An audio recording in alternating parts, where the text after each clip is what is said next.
Hello and welcome to Lenny the One-Armed Lobster. Well, actually, he doesn't have just one arm. The other one is back here. It's really teeny tiny. It's so small, this one's covering it. Anyway, hey, this is an on-your-own problem, so you should have solved the entire problem on your own, and now you're watching this video just to check your work. So, here is the scenario. Lenny, the one-armed lobster, is feeling a little bit lopsided. And as you can see, of course he is. This is huge, and then his other one is teeny tiny back there. Look at his little eyeballs. He's just looking at me saying, hey, I hope you do this problem correct. Anyway, his right claw here is 5/7 of a decameter long. And his left claw is so small, you can't even see it behind there. And Lenny's left claw is 5/14 of a decameter long. How much longer is this big claw, his right claw, than his left claw that's hidden back there? Well, let's go ahead and write some of this information down. So we've got his big claw, his right claw here, is 5/7 of a decameter long. So 5/7, right? And then we need to know how much longer, so that means it's a subtraction problem, right? And then his other claw, his teeny tiny claw back here, is 5/14. 5/14 of a decameter long. So we have to do the problem 5/7 minus 5/14. Alrighty, so without further ado, let's go ahead and create our first fraction box. I'm going to make it good sized here. And now I've got to break it into 7 parts because I get 5 out of 7, right? So 7 parts means 6 lines. So let's go ahead and enlarge this a bit so I have a little bit more room. And I'll write my 6 lines. Here we go. I'm going to go 1, 2, 3, 4, 5, and 6 lines will give me 7 parts. And I get 5 out of the 7 parts. So I'm going to go ahead and create my next thing, which is the filling in of the little boxes that I get. So I get 5 of these, so I'm going to start off with 1, 2, 3, 4, and 5. And then I'm going to come around here and make it a little bit bigger so I can slide it right in there. Oh, I did that so well. All right, here we go. I got 1, 2, 3, 4, 5 out of 6, 7. Super. So now I am going to subtract to find the difference. I got to subtract the 5/14. But as you notice, these are uncommon denominators, right? So I need to find my LCM, which stands for least common multiple, right?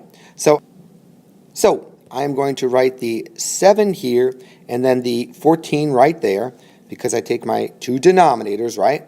And I'm going to start with the 7, count by 7s. So I go 7, 14, and bam, right there we have right already, that's pretty simple, our least common multiple, right?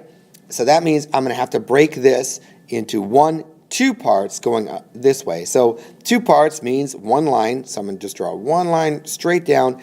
And now as you see, I've got 2, 4, 6, 8, 10, 12, and 14 parts. That is lovely.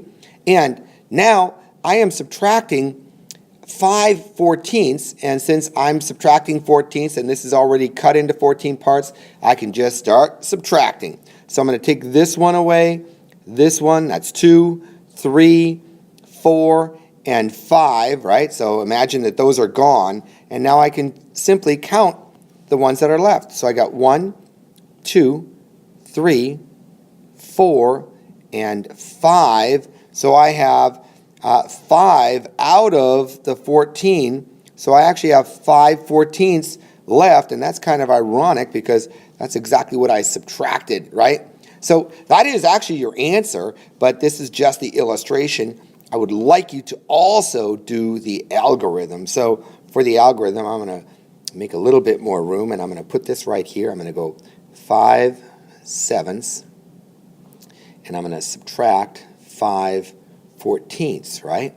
And since these don't have common denominators, the very first thing I got to do is find least common multiple, which is least common multiple right here, right?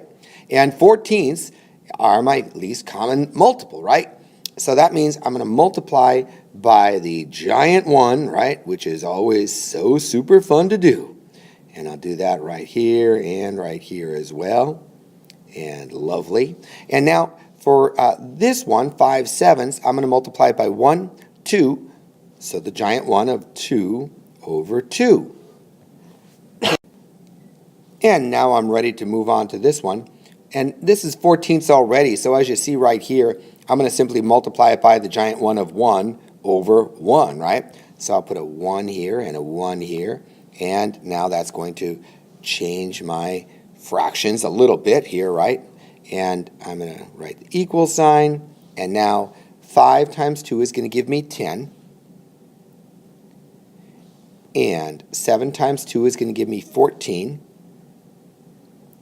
and then I've got 5 times 1 is going to give me 5, right?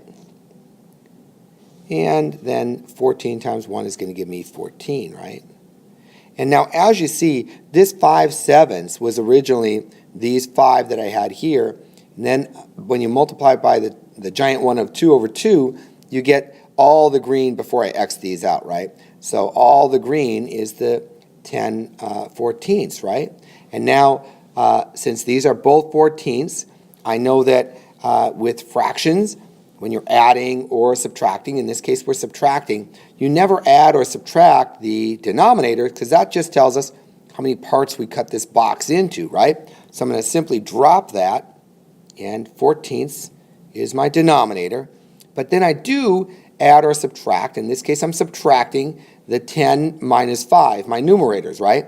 10 minus 5 is going to give me 5, and you can see that these 5 right here are the 5 that I X'd out, right?